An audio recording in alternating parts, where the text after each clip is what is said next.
televidentes, radioescuchas e internautas de la aldea global Ecomundo, ojalá 4RD.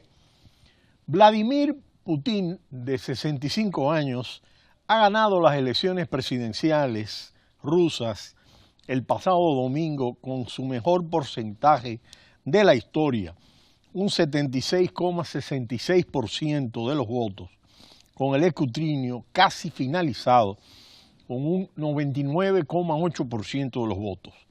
El mandatario, que reunió el equivalente a 56,2 millones de votos, conjuró también el peligro de abstención, según los datos de participación facilitados por la Comisión Electoral Central el pasado lunes, con el 67,4%, más de 73,3 millones de personas. Durante el último siglo, solamente un político ruso ha permanecido más tiempo en el poder que Vladimir Putin: José Stalin, quien ocupó durante 31 años el cargo de secretario general del Partido Comunista de la extinta Unión Soviética entre 1922 y 1953.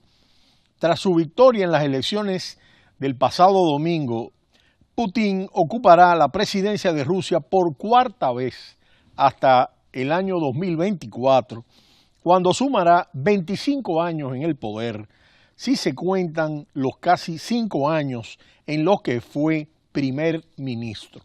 En Occidente, el mandatario reelecto es visto por muchos como un autócrata, alejado de valores como la democracia y el respeto a los derechos humanos. Pero en Rusia cuenta con altos índices de popularidad y su política exterior es un motivo de orgullo para una buena parte de los rusos. Muchos se preguntan, ¿qué tiene este ex espía de la KGB convertido en político que atrae tanto a la población rusa? En primer lugar, los analistas, y de acuerdo a un análisis del servicio ruso de la BBC bastante amplio y con un buen contenido, el hecho de que sea el restaurador de la Gran Rusia. La caída de la Unión Soviética a fines de 1991 dejó confusión y resentimiento en la ciudadanía rusa, como explica Vera Lane, investigadora del Instituto Finlandés de Asuntos Internacionales, en el estudio Nacionalismo de Estado en la Rusia de hoy. Rusia de repente se desmembraba, perdía territorio y renunciaba a sus postulados políticos e ideológicos para adoptar prácticas que durante décadas había despreciado en áreas como la economía. Además, al abandonar el control estatal de los precios, la sociedad sufrió una época de hiperinflación a la que sumó el tener que asumir la deuda externa, factores que también afectaron el orgullo nacional. Sin embargo, durante los últimos años, el nacionalismo ha resurgido en Rusia y muchos expertos se lo atribuyen a Vladimir Putin y su discurso que evoca la grandeza del pasado. 1 de cada 3 rusos cree que su país no forma parte de la cultura europea o asiática, sino que es una civilización única, según una encuesta realizada en el año 2014 por la agencia rusa Romir y analizada por el proyecto NeoRus. Según Lane, el gobierno ruso tiende a utilizar la historia eligiendo qué partes del pasado quiere resaltar o menospreciar, algo que explica que en la Rusia de Vladimir Putin se admire tanto al zar Nicolás II, convertido en santo por la Iglesia Ortodoxa rusa, como el principal sospechoso de haber ordenado su asesinato y el de toda la familia, Vladimir Lenin. El éxito del mandatario recae en que en una sociedad tan étnica y culturalmente diversa como la rusa, ha conseguido construir un concepto de nación, de nosotros. Para unir a grupos tan distintos como los tártaros y los rusos de la capital, no se ha centrado en resaltar qué tienen en común, sino que en qué los separa de disidentes liberales y opositores, que en estos últimos no comparten los valores tradicionales rusos del patriotismo y la moral de los primeros, de acuerdo a los investigadores. A esto se suman las demostraciones de poderío como ejercicios militares en fronteras polémicas y la anexión de Crimea el pasado año 2014. Antes del conflicto en Ucrania, la popularidad de Vladimir Putin vivía uno de sus momentos más bajos, rondaba el 60%. Un año después se había disparado al 89%, según la agencia encuestadora rusa Centro Levada. Con estas polémicas actuaciones, así como con su intervención en el conflicto de Siria, Putin parece haber devuelto a Rusia ante los ojos de gran parte de sus compatriotas al lugar destacado que solía tener en temas de geopolítica en la etapa soviética. Antes de Putin, y esto es un elemento importante, todos estos factores han contribuido a restaurar el orgullo de su pueblo que al comienzo del nuevo milenio sufría una grave crisis de identidad. Antes de Putin intentamos gustarle a Occidente y tratamos de no ser Rusia, sino uno de ellos. Pero no funcionó, no nos reconocieron como uno de ellos y nos sentimos muy humillados, han destacado observadores. Nos dimos cuenta, comentan finalmente, que no somos un país europeo, sino una civilización propia, muy diferente a Europa. Y Putin puso eso muy claro, se lo explicó a la gente. Y es que Rusia es un país muy especial y no importa qué tanto intente Occidente que nos parezcamos a ellos y todo eso que dicen sobre democracia y valores y tal, es en vano porque es un país distinto con valores y principios diferentes. La caída de la Unión Soviética, y este es un aspecto importante en relación a la economía, supuso un duro golpe económico para la sociedad rusa.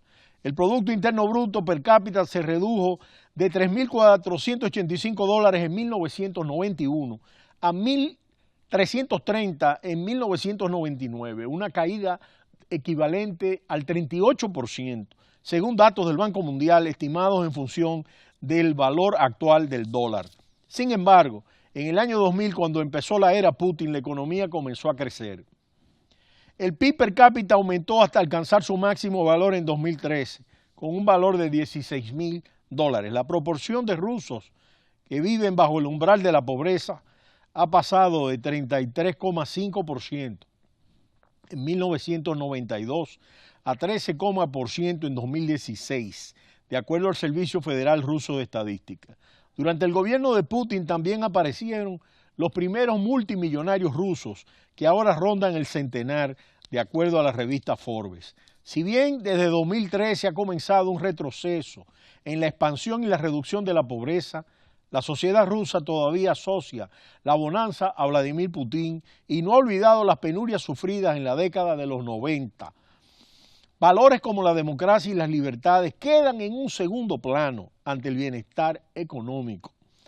Yo estaría conforme con una monarquía, le aseguraba antes de las elecciones a un periodista de la BBC, Natalia Sotova. Supongo que Stalin no era bueno, pero creo que puedo vivir bajo cualquier gobierno que no me afecte a mí personalmente.